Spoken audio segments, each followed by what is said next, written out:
नमस्कार दोस्तों, मैं विशाल शुक्ला अपने यूट्यूब चैनल क्रैक टेट पर आप सबका स्वागत करता हूं।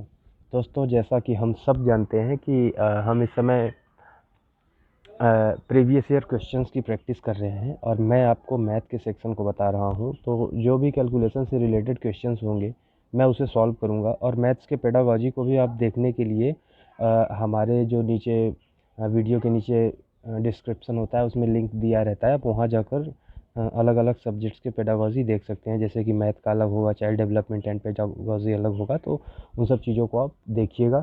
मैं सिर्फ आपको कैलकुलेशन से रिलेटेड चीज़ें बताऊंगा। तो स्लाइड आज नहीं बनाई गई है, मैंने डायरेक्ट पेपर ही उठा लिया है। तो आप देखिए, आप जानिए। तो चाइल्ड डेवलपमेंट एंड पेडागॉजी आपका पहला सेक्शन होता है। चाइल्ड डेवलपमेंट एंड पेडागॉजी को डील करते समय आप एक बात का ध्यान रखिए कि जो आपका अप्रोच होना चाहिए वो चाइल्ड सेंटर्ड होना चाहिए, यानी कि आपको विकास बच्चों का करना है, ना कि आपको अपना करना है। तो इन सब चीज़ों को ध्यान में रखते हुए आप थोड़ा प्रैक्टिकल होकर आंसर करिएगा और पेडागॉजी पे बेहतर पकड़ बनाइए, क्योंकि बहुत ज़्यादा नंबर से पूछा जाता है पेडागॉजी आपका सी टेट में। यूपी टेट में तो इतना नहीं पूछा जाता। तो उस पर आप पकड़ बनाइएगा और मैं आपको सिर्फ कैलकुलेशन से रिलेटेड क्वेश्चंस को मैथ में डील करूंगा और वही बताऊंगा। दोस्तों, शायद पिछले वीडियो में क्वालिटी ख़राब हो गई थी। ये जो अक्षर दिखते हैं वो सही से दिख नहीं रहे थे, इसलिए मैंने डायरेक्ट क्वेश्चन को एज इट इज़ उठा लिया है। इसमें कोई मेल मिलाप नहीं किया गया है। तो अब आप आइए पहले क्वेश्चन पर। अब पहले क्वेश्चन देखिए, कुछ चीज़ आप देखिए, जैसे यहाँ क्वेश्चन नंबर 32 जो दिया हुआ है उसमें अगर आप देखेंगे तो आप एक चीज़ पाएंगे कि दिसंबर वाले पेपर में भी इस तरीके का क्वेश्चन पूछा गया था और जुलाई वाले पेपर में भी इस तरीके का क्वेश्चन पूछा गया है। तो चीज़ें इसी तरीके से आप समझिए कि क्या चीज़ पूछा जा सकता है और क्या नहीं पूछा जा सकता। तो अब सेलेक्टिव अप्रोच आप अपनाइए ताकि आप बेहतर कर सकें और ज़्यादा से ज़्यादा चीज़ें कर सकें एग्ज़ाम में। तो चलिए अब पहले क्वेश्चन की ओर हम लोग बढ़ते हैं। अब इसमें दिया क्या हुआ है कि एक बीकर के 3/7 भाग में पानी है, यानी कि एक बीकर है, अगर उसमें 7 भाग है तो 3 भाग पानी से भरा हुआ है। जो ऊपर हुआ है वो भरा हुआ है, नीचे टोटल अमाउंट है। ठीक, अगर 7 लीटर पानी बीकर में आता है तो उसमें 3 लीटर भरा हुआ है। अब खाली कितना हुआ? 7 7 लीटर टोटल है और भरा 3 है, तो बचा कितना? 4। यानी ये खाली है और ये भरा हुआ है। 3 भरा हुआ है, 4 खाली है। तो आगे देखिए क्वेश्चन में क्या कह रहा है, बहुत आसानी से कर ले जाएंगे आप।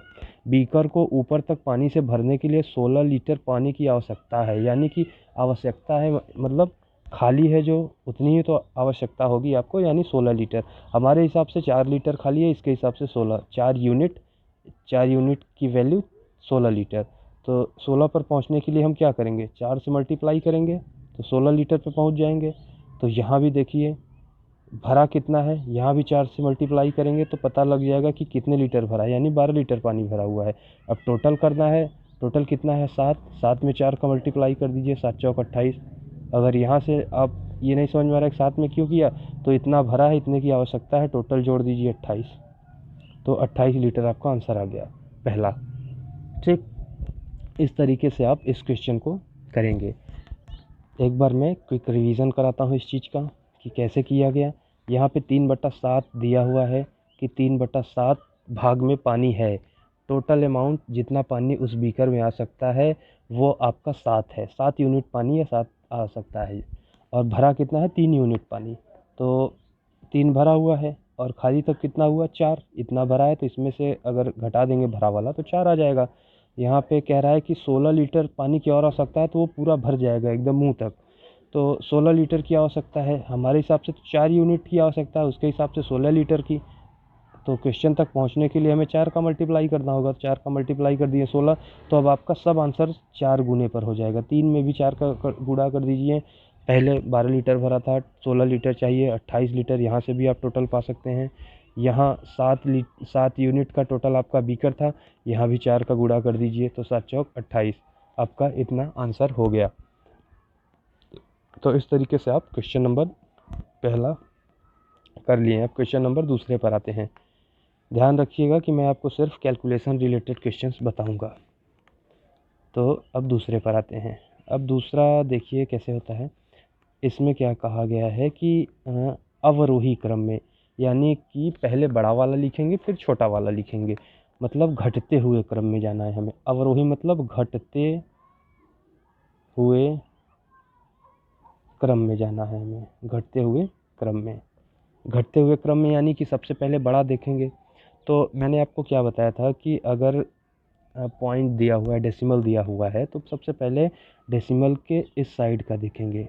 तो इस साइड का देखिए सबसे पहले बड़ा वाला कौन सा है, यहाँ 30 है, यहाँ 3 है, यहाँ 30 है, यहाँ 30 है, यानी कि अब देखिए कैसे आगे देखिए इसमें 3 3 3 3 3, यहाँ 30, यानी कि जब हमें पहले बड़ा लिखना है फिर छोटा लिखना है, तो ये 30 यहाँ क्या कर रहा है, इसका क्या काम है, इसे तुरंत भगाइए कि निकल लो अब यहाँ से। ठीक, अब दूसरे में देखिए यहाँ 30 है, ये बड़ा है, ये उससे छोटा है, ये उससे छोटा है, ये अभी इस ऑप्शन को रखते हैं, पहले हम ख़त्म कर लें ऑप्शन को। यहाँ भी देखिए तो यहाँ 30 बड़ा है, तो इसे भी रखते हैं, फिर इधर देखते हैं तो इसे भी रखना ही पड़ेगा। तो अब हमें 3 ऑप्शन से चेक करना पड़ेगा कि 3 ऑप्शन में कौन बड़ा है और कौन छोटा है। तो चेक करने के लिए मैंने आपसे क्या बताया था कि सबसे पहले आपको डेसिमल जो है, डेसिमल के इस साइड का चेक करना है। तो चलिए चेक करते हैं, पहले सब कुछ हटाते हैं। तो पहला ऑप्शन तो हमारा ख़त्म हो चुका है, अब दूसरे ऑप्शन पे चलते हैं। दूसरा ऑप्शन देखिए क्या कह रहा है, दूसरा ऑप्शन क्या कह रहा है, 30 बड़ा है, चलो ठीक है, तो ये तो हटाइए, छोड़ दीजिए अभी। फिर 3 यहाँ भी है, 3 यहाँ भी, 3 यहाँ भी, 3 यहाँ भी। अब मैं आपको बता रहा हूँ, बताने में टाइम ज़रूर लगेगा, लेकिन आपको जब ये अप्रोच पता चल जाएगा, जिनका बैकग्राउंड मैथ नहीं है, हो सकता है उनके लिए थोड़ा दिक्कत हो, तो उनको समझने में इतना टाइम तो लगेगा, लेकिन जब वहाँ आप अप्रोच सही लगाना शुरू कर देंगे तो जल्दी जल्दी कर लेंगे।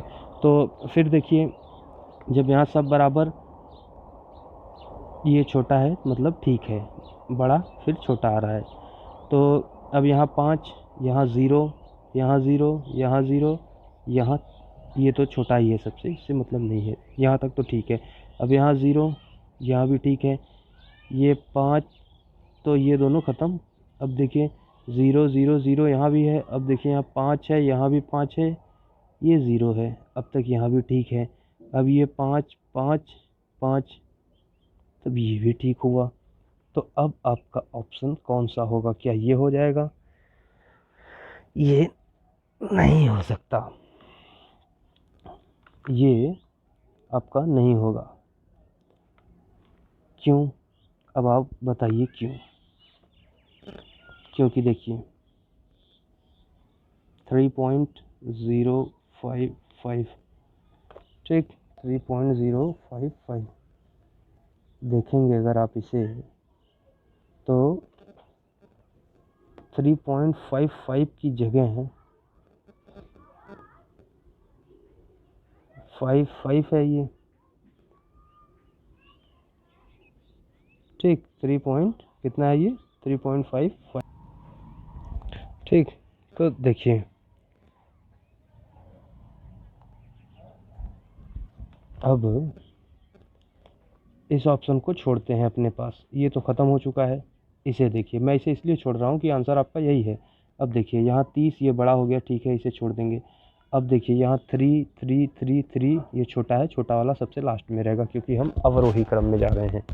अब यहाँ 5 है, यहाँ 0 है, यहाँ भी 0, यहाँ भी 0, ये भी ठीक, यहाँ तक तो ठीक हो गया, तो ये बड़ा हो गया, इसे छोड़ दीजिए। अब यहाँ 0 है, यहाँ भी 0, यहाँ भी 0, यहाँ 5, यहाँ 5, यहाँ 0, अब तक तो ठीक है। लेकिन ये दशमलव के बाद 3 अंक में है, ये दशमलव के बाद 2 अंक में है, तो जब हमें अंक बढ़ाना होगा तो इसे कैसे लिखेंगे, 3.05 और इसके आगे 0 लगाएंगे, तब 3 अंक में अपने से कर लेंगे इसे।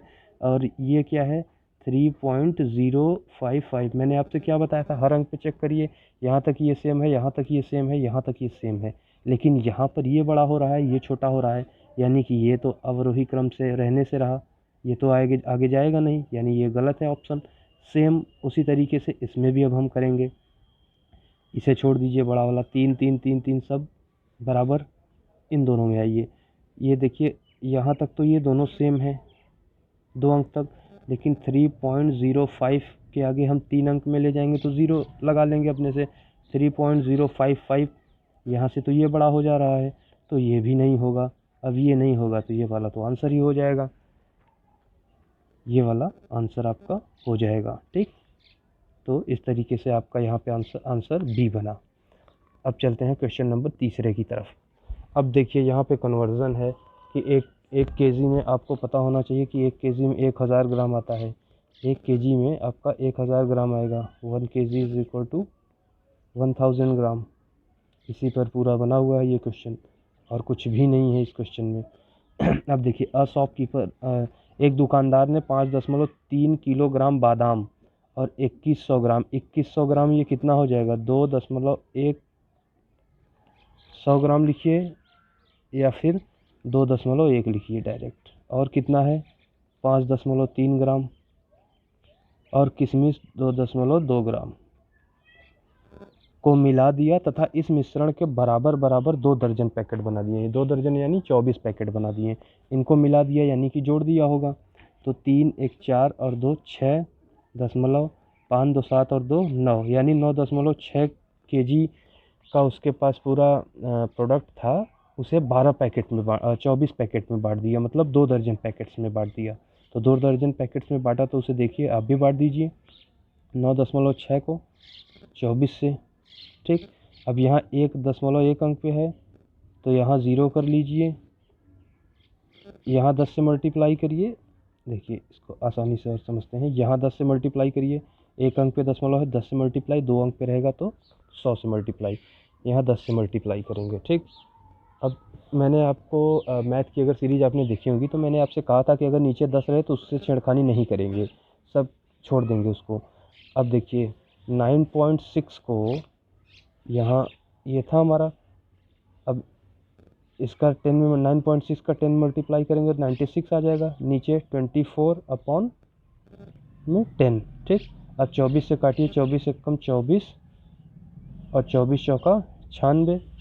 ठीक, 24 एकम 24 और 24 चौका 96। ठीक, तो 4 आया, 4/10 ये आ गया।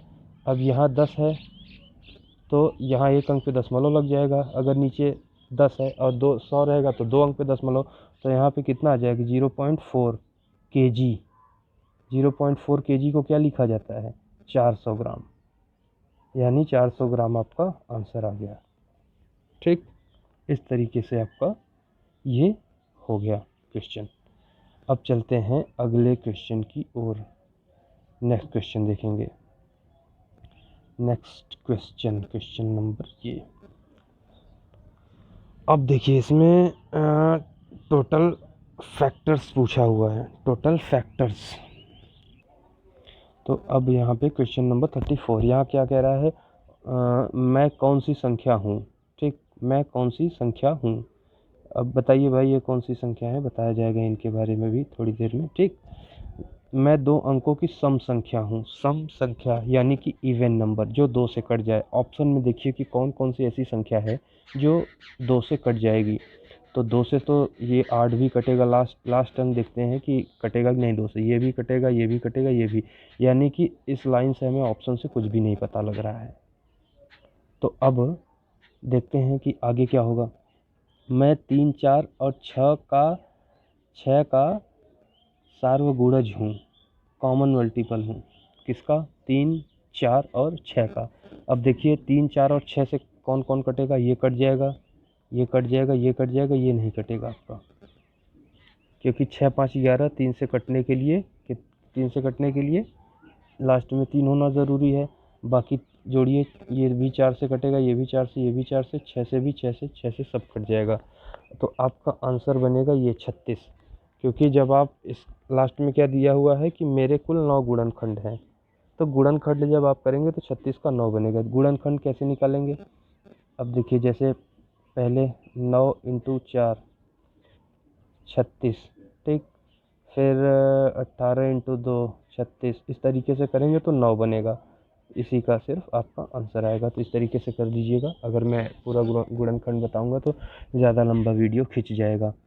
ठीक, इस तरीके से आप इस क्वेश्चन को सॉल्व करेंगे। एक ऑप्शन सिर्फ यहाँ से एलिमिनेट हो रहा है, वो 56 वाला।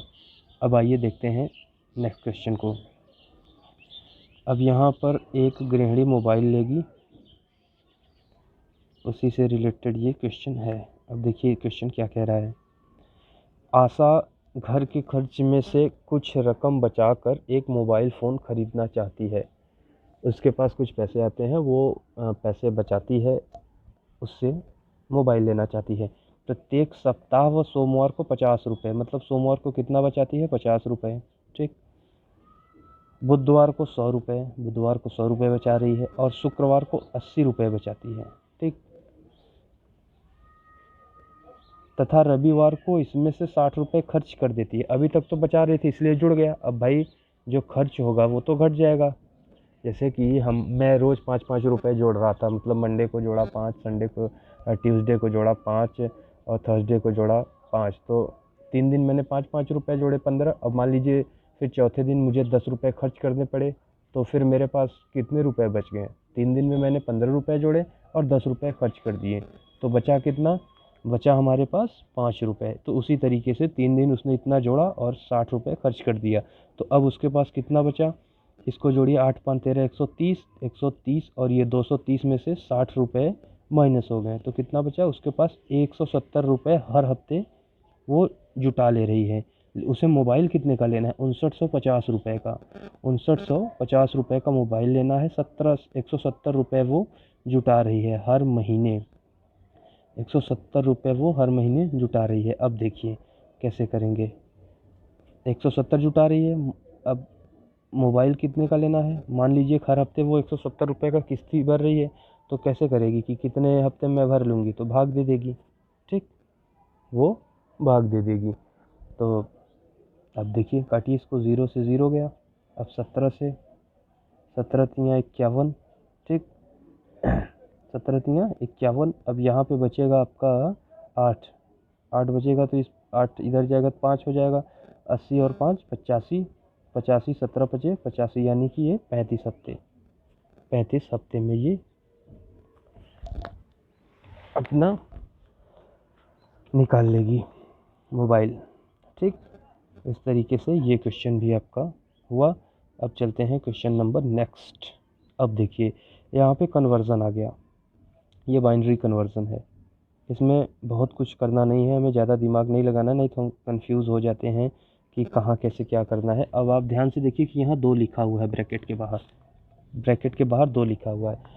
जो भी चीज़ ब्रैकेट के बाहर लिखी रहेगी, ठीक है, उसी के पावर से मल्टीप्लाई होता चला जाएगा।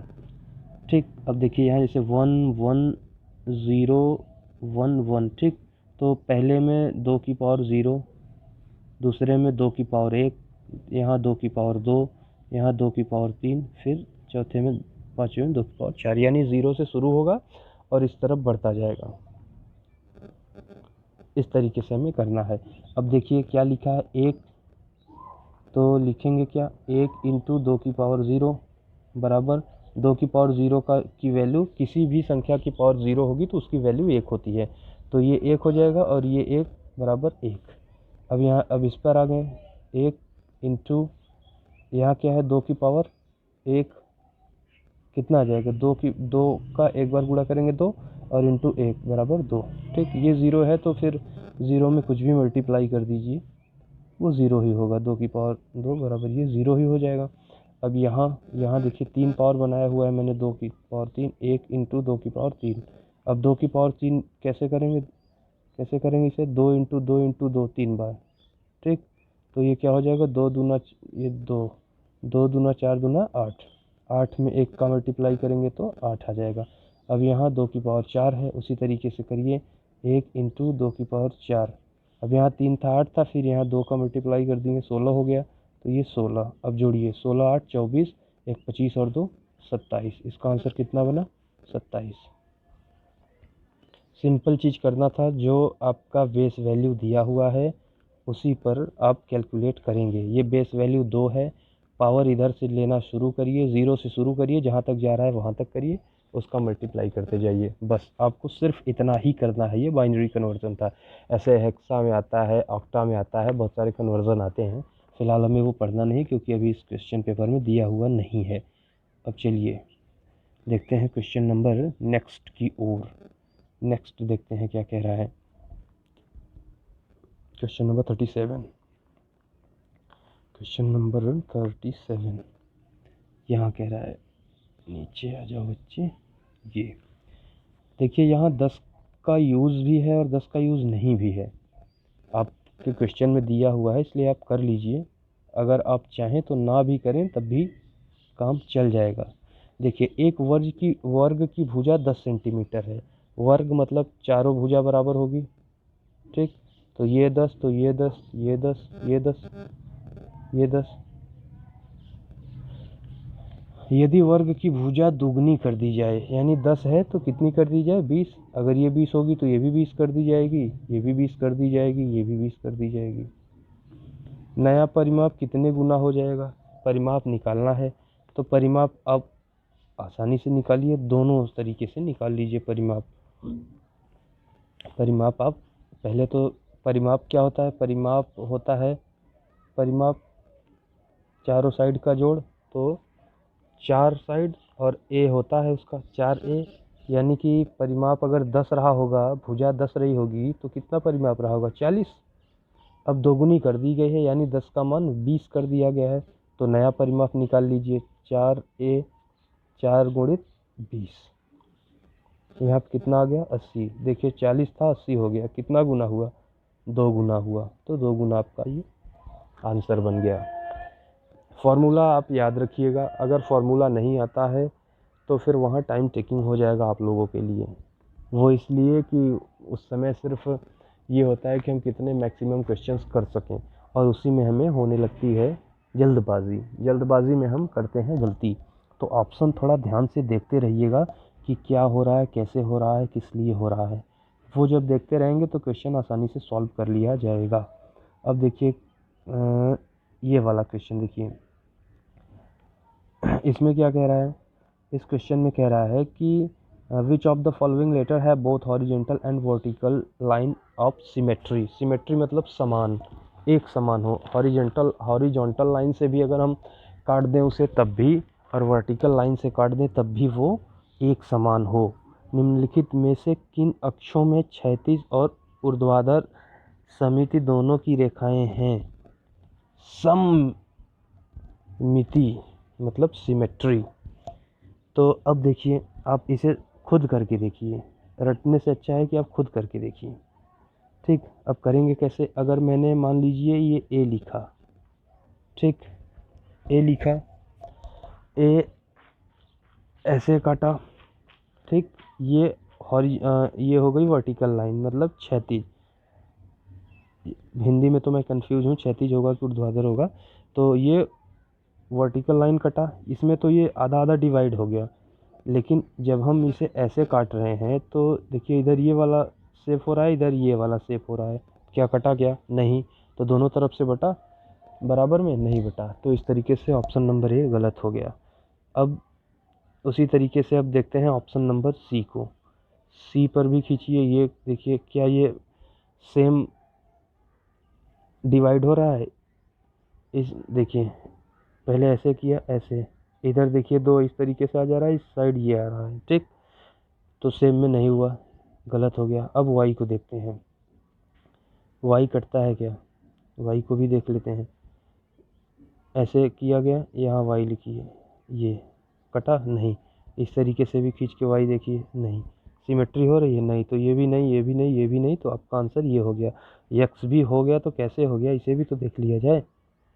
नहीं, सिर्फ हो जाने से क्या होगा। एक्स पहले ऐसे खींचिए, इस तरफ ये हुआ, इस तरफ ये हुआ, ठीक। सिमेट्री इसमें आ गई। अब एक्स लिखिए, ये इस तरीके से, ये इसमें भी तो सिमेट्री वही चीज़ हुआ, ठीक। तो इस कंक्लूजन से हम ये कह सकते हैं कि हमारा आंसर एक्स हो गया, क्योंकि जब हम हॉरिजॉन्टल लाइन खींच रहे हैं और वर्टिकल लाइन खींच रहे हैं तब दोनों पर सेम शेप हमें मिल रही है। तो ये हुआ आपका आंसर एक्स। अब चलिए चलते हैं क्वेश्चन नंबर 39 पर। देखिए, मैं यहाँ पे कैलकुलेशन की चीज़ें डील कर दे रहा हूँ। आप आसानी से चीज़ों को पढ़ लीजिए। हमें टाइम बचाने वाले अप्रोच पे चलना है। क्वेश्चन सबको आता है, घर पे लाके पेपर अगर आप सॉल्व करेंगे तो लगभग मुझे लग रहा है कि हर क्वेश्चन हो जाएगा, लेकिन with in the time, with in the limited time हमें सब कुछ करना है। गलत भी ना हो, समय भी कम लगे, और हमें मैक्सिमम क्वेश्चन तक भी पहुंचने का जो दिमाग में एक प्रेशर रहता है, उन सब चीज़ों को देखते हुए, हमें ये सब चीज़ करनी है।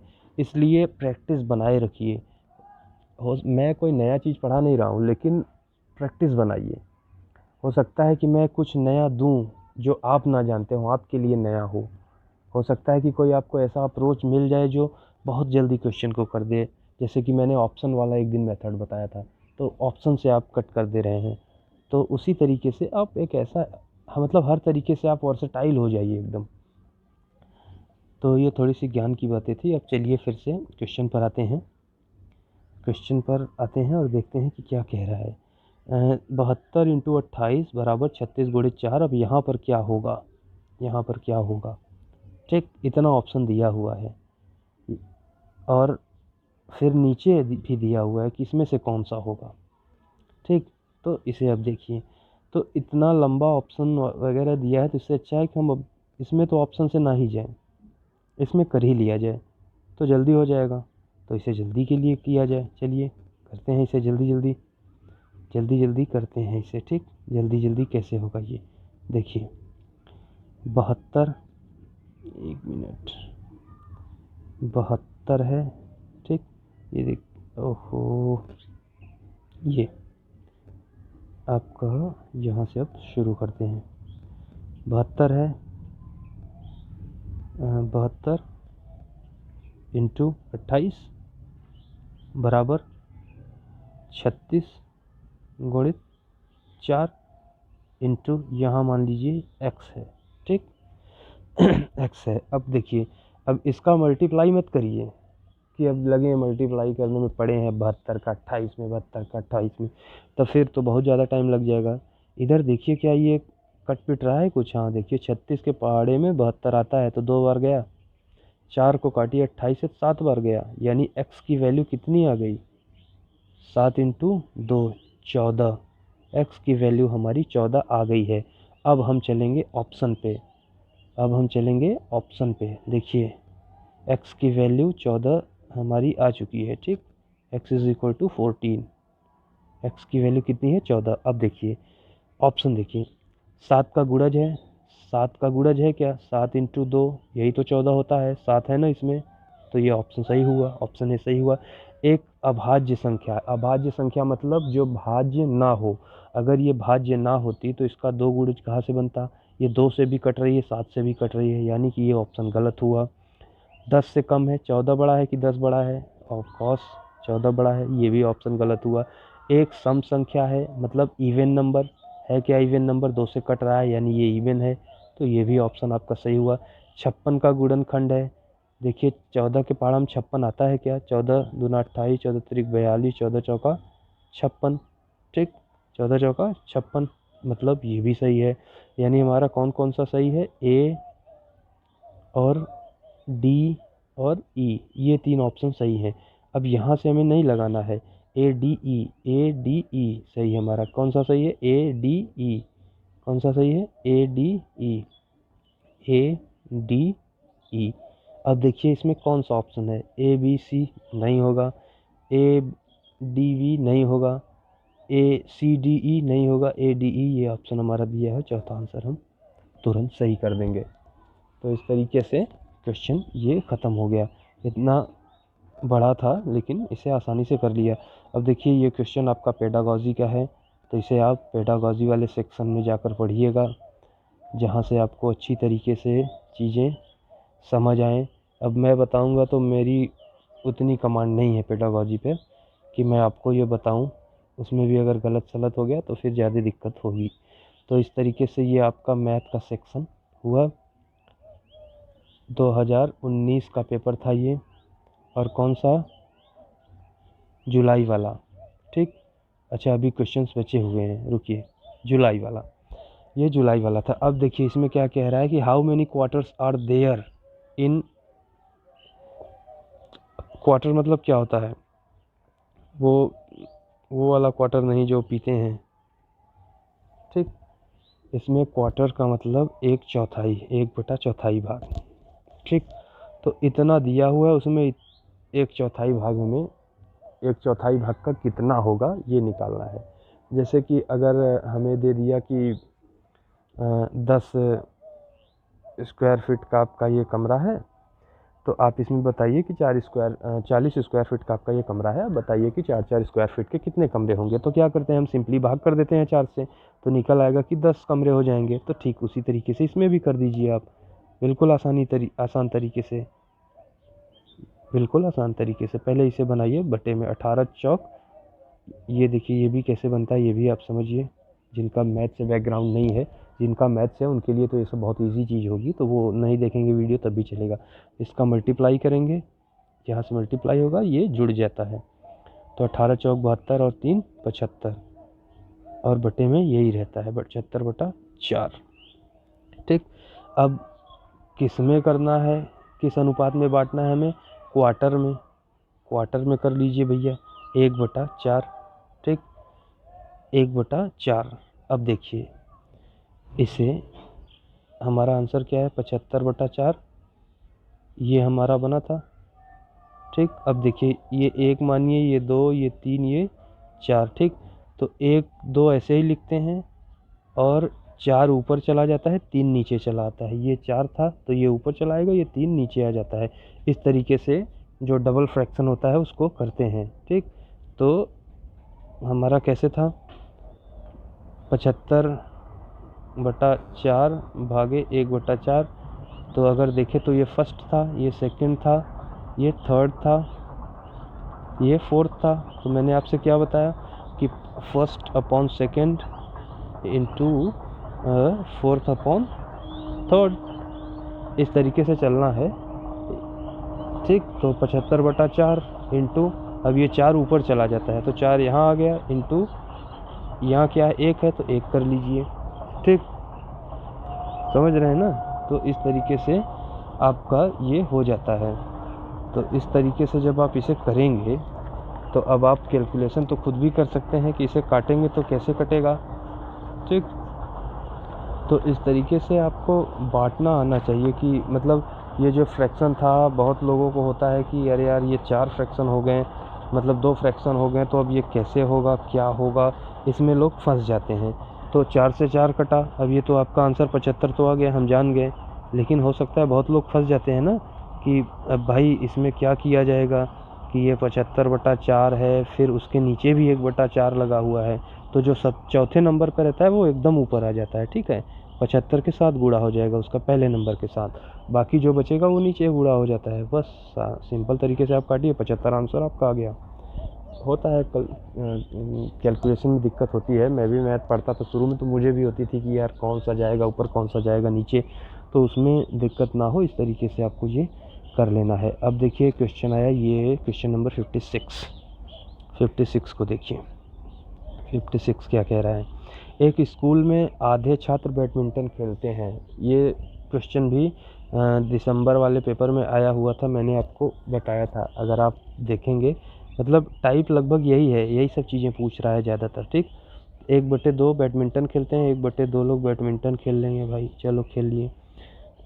1/4 छात्र वॉलीबॉल खेलते हैं, 1/4 वॉलीबॉल खेल रहे हैं, 1/8 टेनिस खेल रहे हैं, 1/8 टेनिस, ठीक।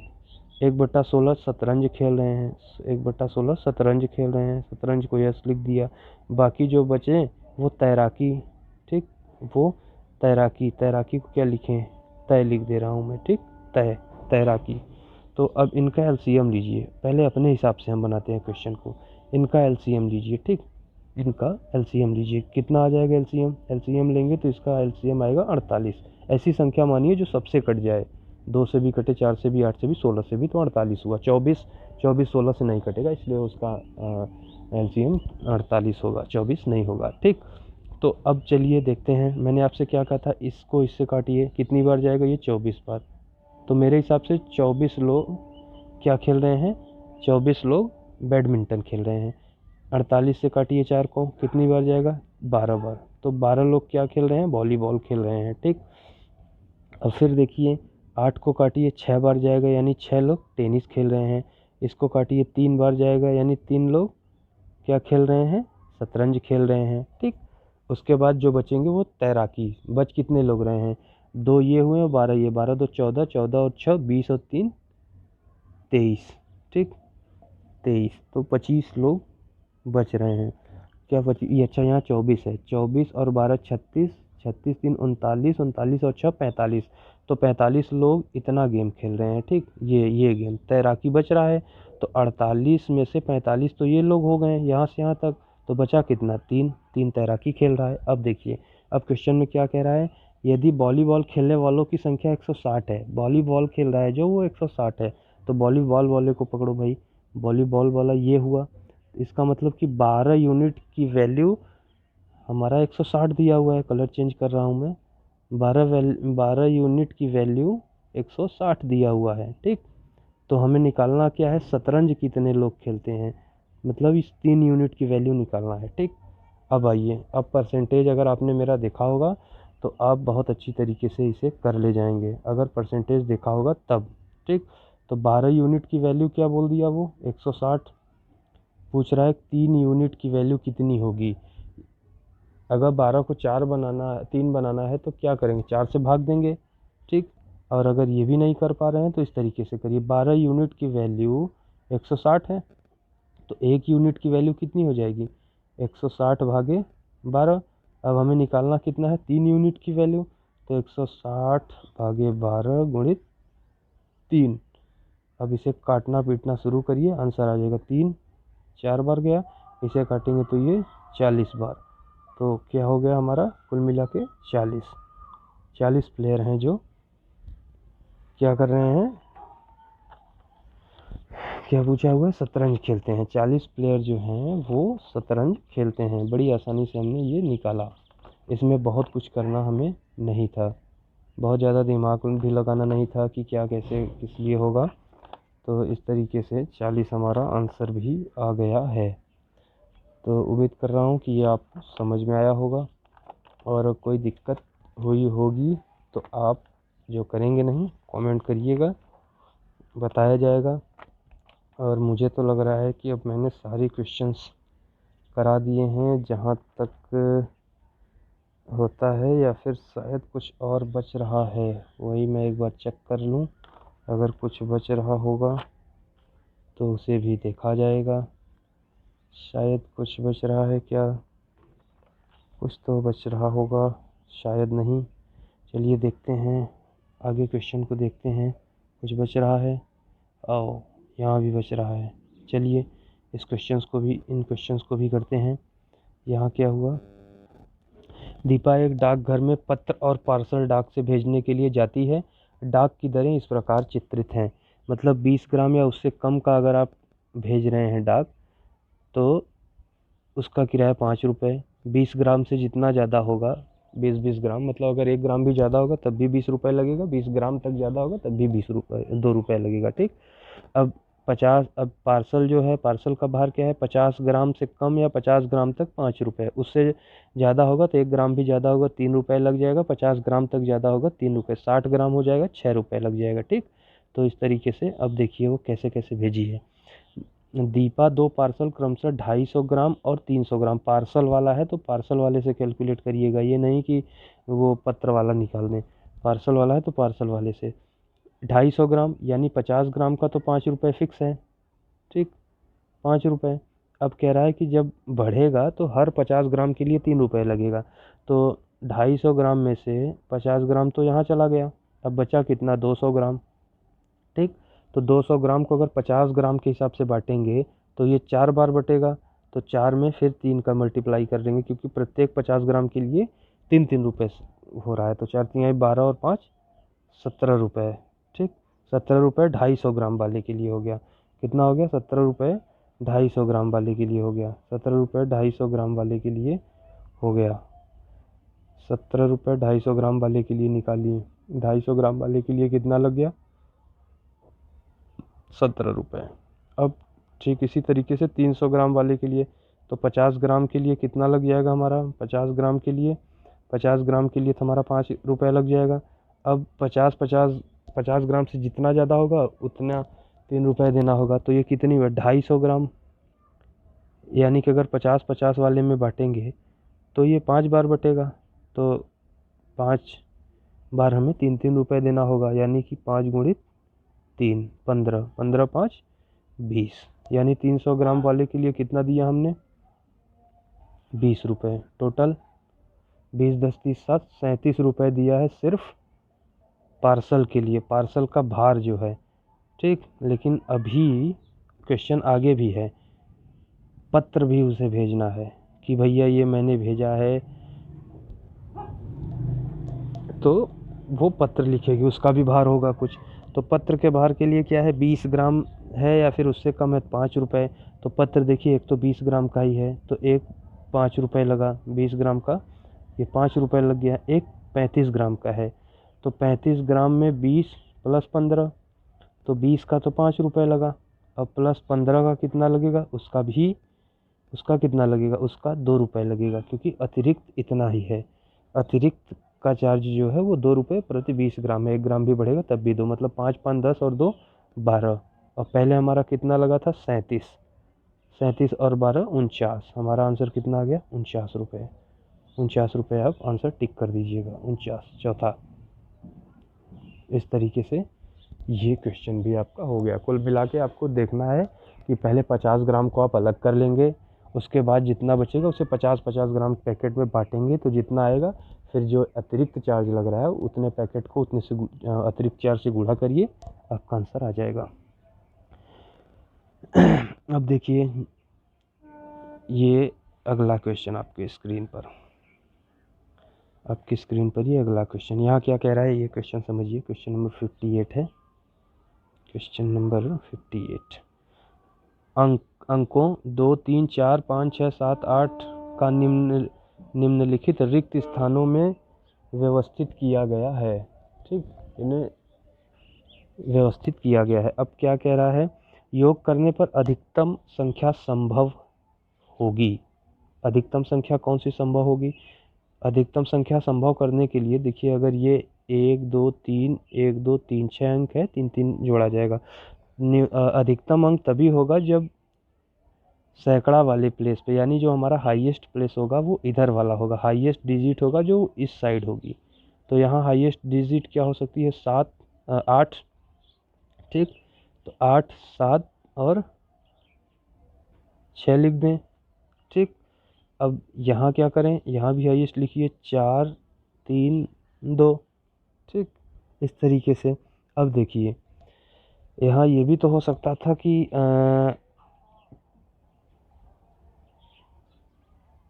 यहाँ पर ये भी तो हो सकता था कि 8 यहाँ लिख दें, 7 यहाँ लिख दें। ठीक, 6 यहाँ लिख दें, 4 यहाँ लिख दें, और